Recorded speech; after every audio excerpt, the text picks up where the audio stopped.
हालात ऐसे बन गए कि जिस वक्त जालिम बादशाह के सामने इमाम अहमद इब्ने हंबल खड़े होकर तकरीर कर रहे थे और कह रहे थे, नादान, कुरान मखलूक नहीं है, कुरान खुदा का कलाम है, खुदा की सिफत है, उसको तुम मखलूक नहीं कह सकते। तो इमाम अकेले नहीं थे, बल्कि 40,000 लोग इमाम के पीछे खड़े थे और नारा लगा रहे थे और कह रहे थे कि इमाम साहब फिक्र मत कीजिएगा, हम आपके साथ हैं, आपको जो तकरीर करनी हो कीजिए।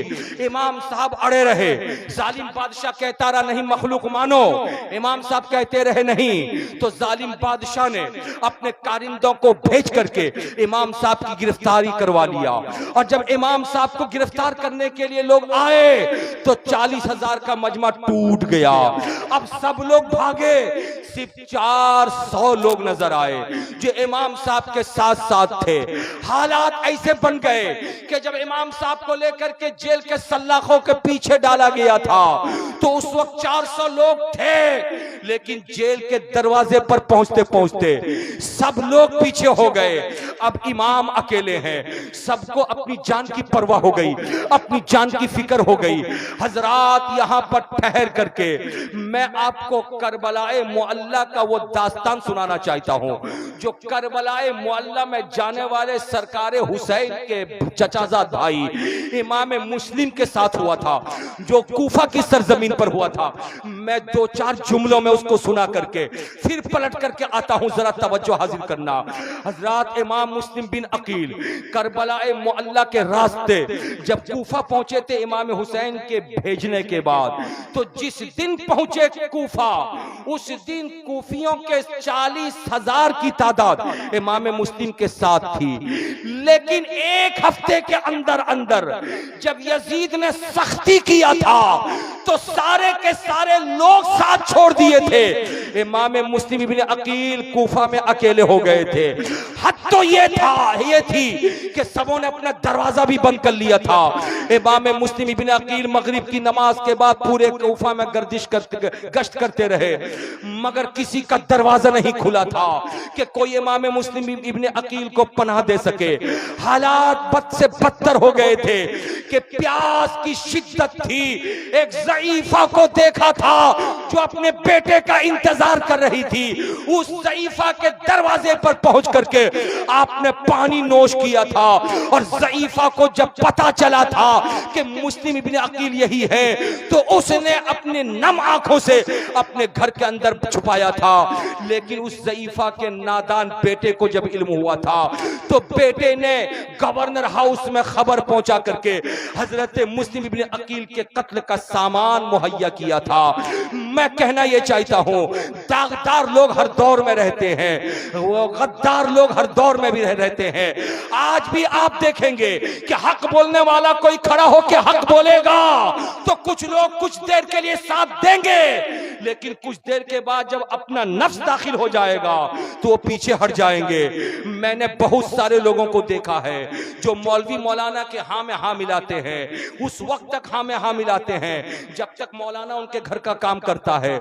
यानी 3 बेटी का निकाह पढ़ाया मौलाना साहब ने, मौलाना बहुत अच्छे हैं, लेकिन चौथी बेटी के निकाह के टाइम में मौलाना साहब घर पे थे छुट्टी में, जो बेटी का निकाह नहीं पढ़ाए तो 3 निकाह को भूल जाएगा। एक निकाह में शरीक ना होने की वजह से उस दिन से वो मौलाना साहब का बागी बन जाएगा। हालात इतने खराब हो चुके हैं। अगर दादा का इंतकाल हुआ, इमाम साहब ने नमाज जनाजा भी पढ़ाई, दादी का इंतकाल हुआ, नमाज जनाजा भी पढ़ाई और कब्रिस्तान में साथ साथ जाके मिट्टी भी डाला, लेकिन अब्बा का इंतकाल हो गया। इमाम साहब की बेटी की तबीयत खराब थी, इमाम साहब घर चले गए, वो उसी दिन नाराज हो जाएगा, इमाम साहब मेरे अब्बा का जनाजा क्यों नहीं पढ़ाए? इसलिए कि आज हम नफ्स के गुलाम हो गए। हजरात, ऐसे लोग हर दौर में होते हैं जो गद्दारों की फेरिस्त में होते हैं, लेकिन मैं आपसे कहना चाहता हूं, वफादार बन के रहो। अगर मुसलमान हो तो मुसलमान, वफादार मुसलमान बन के रहो। अगर हिंदुस्तानी हो तो हिंदुस्तानी शहरियत अगर मिली है तो मुल्क के बाशी, वफादार बाशी बन करके रहो। अगर अपने अब्बा अम्मा के बेटे हो तो अब्बा अम्मा तुम्हें लात मारे, डांटे, डपटे, फिर भी वफादार बन के रहो। अगर अगर तुम अपने इमाम के मुक्तदी हो तो मुक्तदी होने की हैसियत से इमाम साहब की मीठी बात भी कबूल करो, और कभी कड़वी बात कहे तो उसको भी तुम कबूल करो। ये वफादारी है। अल्लाह अल्लाह, इमाम अहमद इब्ने हंबल को जब नादानों ने पकड़ के जेल के सल्लाखों के पीछे डाला था तो पूरे 400 लोग छोड़ करके चले आए थे। इमाम अकेले थे जेल के अंदर।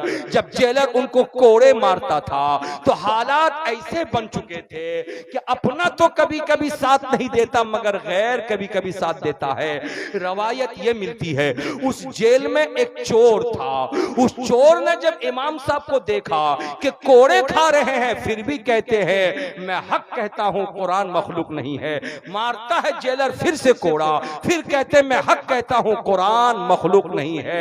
ऐसे आलम में चोर के कान खड़े हो गए, और चोर के जब कान खड़े हुए तो जेलर जब चला गया मार मार के, फिर दूसरे टाइम आके मारेगा तो चोर करीब गया और जाकर के कहने लगा इमाम साहब मैंने आपकी पीठ देखी, आपकी पीठ लहूलुहान हो गई, मैंने आपका बर्दाश्त देखा, बर्दाश्त की हद हो गई, मैंने आपका सब्र जब्त देखा, उसकी इंतहा हो गई। इमाम साहब एक बात मैं कहना चाहता हूं, आप हक पर हैं, अगर हक पर नहीं होते तो इतना मार खा के भी आप अपनी बात को बदल सकते थे मगर बदला नहीं।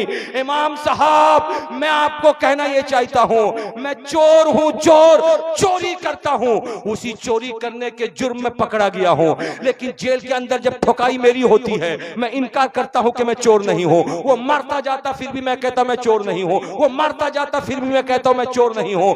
चोर हूं फिर भी मैं मार खा खा करके कहता हूं कि मैं चोर नहीं हूं।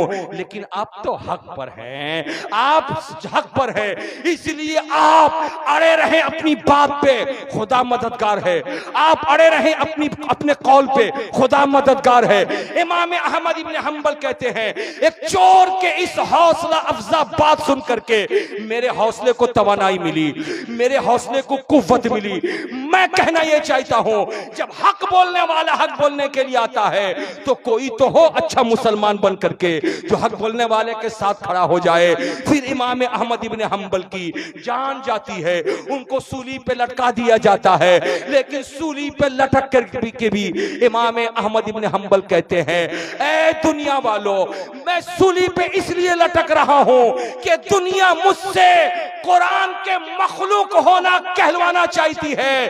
अगर मैंने कुरान को मखलूक कह दिया तो मैं गुमराह हो जाऊंगा, मैं राह रास्ते से भटक जाऊंगा, मेरा ईमान खत्म हो जाएगा। लेकिन दुनिया से जा रहा हूं सूली पे चढ़ के, और सूली पे चढ़ के ऐलान करता हूं जान जाती हो तो जाती रहे, लेकिन इस्लाम का दामन हाथ से छूटने न। नारे तकबीर, नारे रिसालत।